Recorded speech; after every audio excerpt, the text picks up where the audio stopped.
Greetings everyone. Let us study the book of Matthew chapter 14 verse 28. Peter answered and said, Lord, if it's you, command me to come to you on the water. Verse 29, Jesus said, come. Then brother Peter stepped into the water, walking towards Jesus. Now let us pay attention to verse 30. But when brother Peter saw the winds, he saw the storm that was forming up at sea. He was afraid and he started to sink. That was a direct attack from the enemy. As Peter started to sink, what did he do? He cried out unto Jesus and said, Lord, save me. Now what we have to know is, you have to see how brother Peter cried out unto Jesus to save him, because Peter realized that he was in trouble, big trouble, and the only way he could get out of this trouble was to cry out unto the master for the master to save him, because we have no strength of our own. When we are in trouble, we should come to our right senses and acknowledge that we have no strength of our own. God is our divine shield of strength. Here we can see what brother Peter just did. When he was about to sink, he cried out to the master and said, Lord, help me, save me. I am in trouble. As you are listening to me, my brother, my sister, you are in trouble just like brother Peter. And what are you going to do? You being in trouble. Why don't you cry out unto our master? Why don't you cry out unto Jesus and ask him to help you, to save you from that trouble that you are in? You have no strength of your own, my sister. My brother, you have no strength of our own. We have to acknowledge the divinity of God who created us. He is the only one who can save us when we are in trouble. Please cry out unto Jesus, because Jesus is our only hope. He is the only shoulder that we can cry on or we can lean on when we are tired of the journey of life.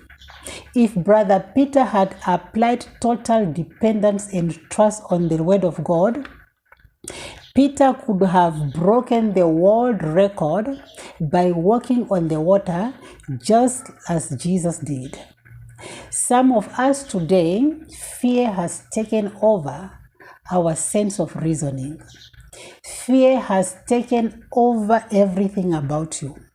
One thing we should know is that fear is a very, very powerful weapon in the hand of the enemy to hold you hostage, to hold you in his hand so that you don't do anything.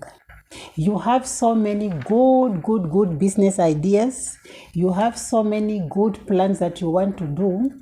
But every time whereby you are contemplating and you want to start, you want to step your first feet into whatever you want to do, just like what we saw with brother Peter. The moment he stepped his feet in the water, walking towards Jesus, there is this storm that was forming up and fear overtook him and he started sinking. That is a plan of the enemy. Whenever you are about to do something that is going to change the course of your life for good, and then the enemy starts casting doubt in your mind, and then you start being afraid and you start questioning yourself, if I do this, am I really going to fail or to do it? That is a plan of the enemy. Remember, our enemy, these are monitoring spirit. They are monitoring your life for a purpose.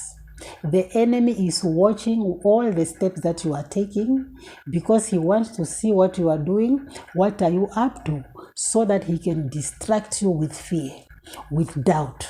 He casts doubt in your mind. Don't do it, you will fail. It won't work. Don't do it. That is a plan of the enemy. We have just seen what happened to brother Peter. The moment the master told him, come, Jesus knew that it is possible for Peter to walk on water. Jesus said, come. So the moment Peter was about to do that, there was, out of a blue, there was a storm forming up at sea. Peter, looking at that with his physical eyes, he thought, no. There is no way I could walk. This water will kill me. So he started sinking. So this is a plan of the enemy to stop you, for you not to implement that plan that you have. The enemy is stopping you for you not to make that decision that is going to contribute to your success and to your growth. These are all evil plans of the enemy. So we have to apply total faith and dependence on God. Our Father, Jesus, is our only hope.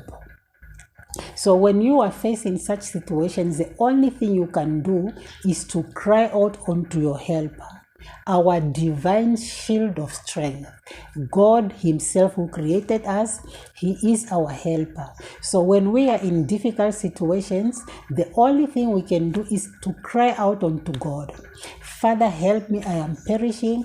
Father, save me, I am dying, I am stuck. I can't do it on my own. I need your spiritual backup. I need the heaven's divine touch. You need just that touch from heaven, that spiritual backup.